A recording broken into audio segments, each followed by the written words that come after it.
just an Arlet or maybe even the Amon, right? The extra movement speed, you get no value out of it because you're just anchored down by somebody else. I think based on how they're going to play this game, it's simply going to boil down to how Royal Milk played the CC as well. Zone out that backline, limit their mobility, and if you want to play as 5, that's perfect. We'll see if Apex 47 falls for it because I think he's one of the prime targets. Rosa here put down a third of his health. Stormy just wailing away.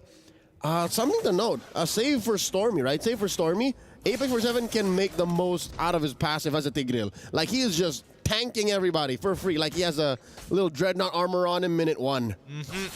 Yep. I mean, there's plenty of physical damage dealers on the side of SRG. We're going to struggle a little bit in the earlier stages, but hey, let's see. Oh. Alien in trouble. Tempest of Blades up. Gonna fall here despite being underneath his tier 1 turret. And now Apex 47 fighting the good fight. SRG starting it quick. Yeah, I mean, the momentum and especially the rotations are really, really fast from the side of SRG. And I think that Apex 47 got the read just a little bit too late. But let's see if they find the trade. Here we go. TNZ pulls the trigger under Retribution. Pops Innocent. Gives a kill over to Sunshine. Unfortunate. And I mean, that's just the way it goes, right? Unless you have Flicker, that's the only way that you can dodge that ult. But with Purify, you're just going to have to tank it. All right.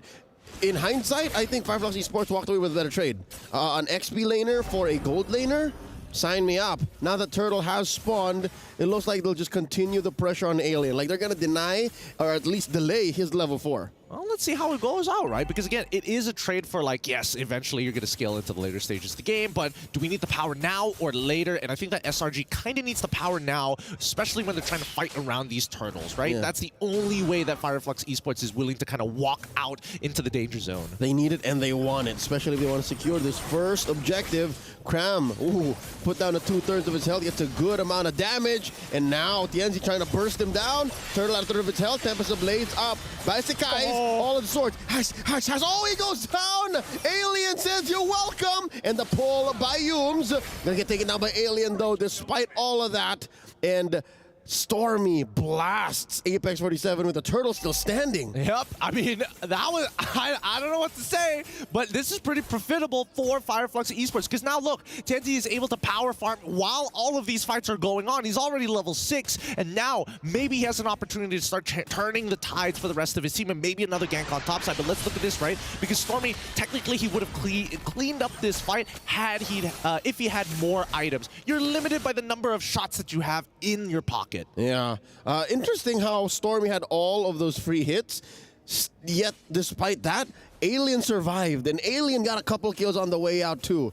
Again, I give full credit to Brave Smite there, and of course just the innate chunkiness of one. I'm abandoned the pull, TNZ goes down! No! Clapback, no retaliation from Fireflux Esports here. Now 3-3. SRG definitely has the advantage here in the turtle take. Still standing. Cram and Yums holding it. In goes Sekai's. Alien gets the vengeance. Procced in. Apex 47 down to 1/4 of his health. Getting hit by Stormy's spells. And now the turtle finally gets the attention that it wants and it needs. And there's another pull. Rosa in trouble. No. Rosa's gonna go down here. Yums gets the kill. Turtle still up. Sekai's with the retry. Secured. Apex 47, where you going? SOD by Sunshine. Will he proc it? The answer is no. Down goes Apex 47. Stormy gets a kill. Yums as well. And Sunshine presses the button. But goes down just as quickly. I'm so confused. Why did he decide to take that? Why did he decide to take it? Was it worth that one kill? Nope. And I personally don't think so, right? I guess, yes, you are. You're technically 2-1-0 as of right now, but Innocent is going to get a lot off of this. Luckily, at least for Fireflux Esports, there is some kind of level of compensation, right? We don't see Innocent hard shoving that lane, but Cram now even further ahead. Yeah, please, Alien, keep trading against me. Until you get that Thunderbelt, I don't mind. Yep, and we'll see exactly in the replay one more time how that happened, because I also need a replay. I want to see how quickly that happened. So where's the SOD? Why did he click it? Right here. Because I think he was getting frozen out of his lane, so he needed to participate elsewhere to get that gold and be part of that fight. Kind of interesting how, well, indirectly, Innocent is still part of the fight. Yep, now Alien gets hit here. That's 2v1, man.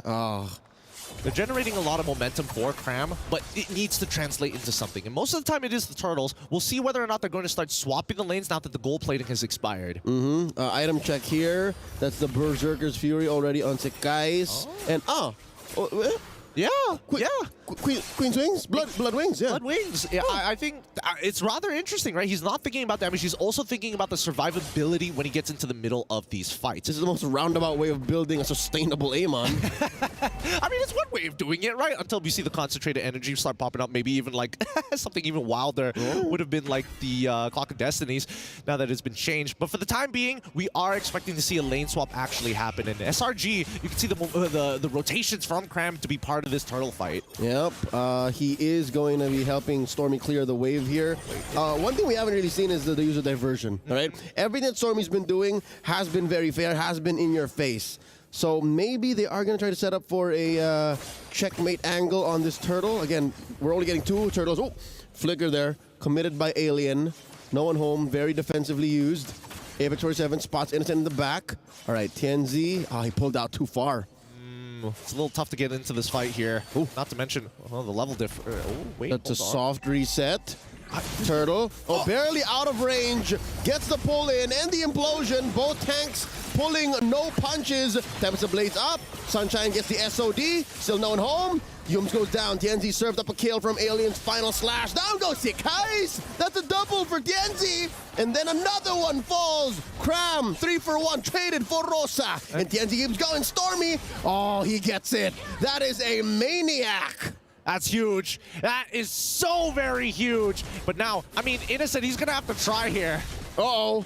Alien tracks him, finds the final slash, serves it up to Sunshine. He's not going anywhere. The Thunderbelt makes him real tough to get through. Let's look at the replay one more time in this fight because honestly, Apex saved the entire situation. He caught both Sakai's as well as Yums, and both of them were on top of TNZ. Had they, well, I guess maybe if just the Ruby got pulled away, I'm pretty sure the Ling would have been able to take care of TNZ. But now look at that, the momentum switches back. Here we go, Tempest of Blades up. The implosion saves Sunshine, but only for a second longer, turning it into a trade.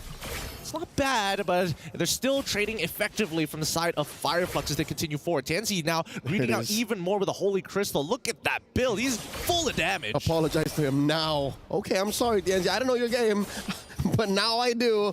3-1 and 3. All right, he's done good work to use that shield to its most efficient. Oh no, Innocent gets bursted down just when we were talking about him. It's unlucky. It's unlucky. It's like Power Spike just achieved. Innocent is like, yes, I got the Berserker's Fury. Maybe I can clear this wave fast. Yeah. Gets one shot instantaneously, right? And now you're seeing how Fireflux Esports have adapted from game number 1. Instead of like, oh, we're going to crush down on the mid lane. We're going to keep on trading proactively. We're going to play around our mid laner, and that should be enough. But no, we're attacking your gold laner. Innocent is punishable. He is human. And that's what our analysts mentioned. Fireflux Esports perform the best when they play with a little bit of their own flavor, right? When you force out the Amon and you play it up against public enemy number 1, Ling, beautiful things happen. Apex 47 taking this amazing bush. And now the implosion catches Innocent, but only for a second longer. The final slash by Alien. I wonder if this is enough. Oh, no. I'm offended. In comes the Kais. Down goes Alien. Apex 47 might be up next. The diversion set up by Stormy. He goes through. Cram takes out Apex 47. It's a disaster for Turkey. Wait a minute, TNZ. They have no idea he's there. They have no idea he's there. Rosa just needs to get some more information. Here they go. SOD, and in the back line, TNZ bursting down Cram. Turtle still standing. No Lord, way. that is Innocent, scores it. And now TNZ's gonna go down. Sekai is taken out by Rosa. But here comes Stormy, the forward flicker. The gambit from Fireflux Esports doesn't pay off the way that they want to. They took 2 on the way out, but the Lord still goes over to the Giants. Man, what a tough decision to make there. Do you continue to put Innocent behind, or do you look to maybe get something off by killing sick guys? At the end of it all, SRG still walk away with the Lord, which is the biggest problem, right? Despite trading upwards, Fireflux Esports can defend this, don't worry. But I think that Sunshine, he needs to scale up fast. Oh my God. Rosa with a stolen up, offended the implosion from Apex 47. Yums down here as well. And all SRG was thinking was, we're going to stand behind the Lord, go in and push. They didn't expect to lose 2 so quickly. I mean, I wasn't expecting them to lose 2 so quickly, but even more, that could have been 3. That honestly could have been 4. Let's look at this replay. Hopefully they catch it right at the moment. Look at Innocent here. We see the implosion canceled straight away right on the frame. Innocent skedaddled as he should have. And then, again, damage control. SRG knows that, hey, this is a losing fight. They make nothing of that Lord. They didn't even get to push top lane tier 1. I mean, that's the whole story between Fireflux Esports and Slang Red Giants. They're just nullifying each other's proactive moves with their own moves. This is a Yu-Gi-Oh matchup that you wouldn't have expected, man. Oh, here we go. The diversion play into that pixel brush. They try to spot out TNZ, but he knows better.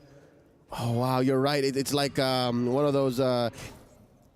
You've fallen into my trap card moment. Yeah, or like a two equally matched dojo masters, you know? Like they both own their schools of martial arts, and then they just like this 2-minute long fight sequence where nobody gets hit in. I think let's take it a step further. I think they're two very, very young prodigies of their times in martial arts masters. I mean, let's look at the game facts here. As of now, of MSC 2024, I did not catch that in time.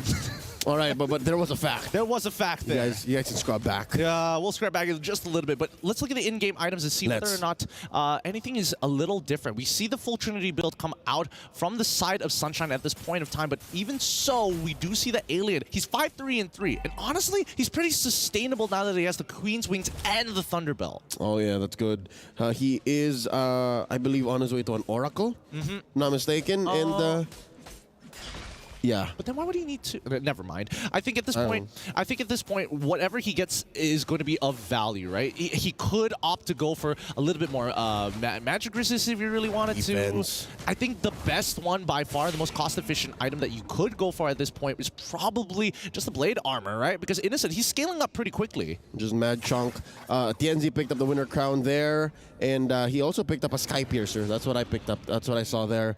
So he wants to greed out again. Oh, sick guys. Respect it. Tempest Blaze just for the iframes. Wow. He heals back up.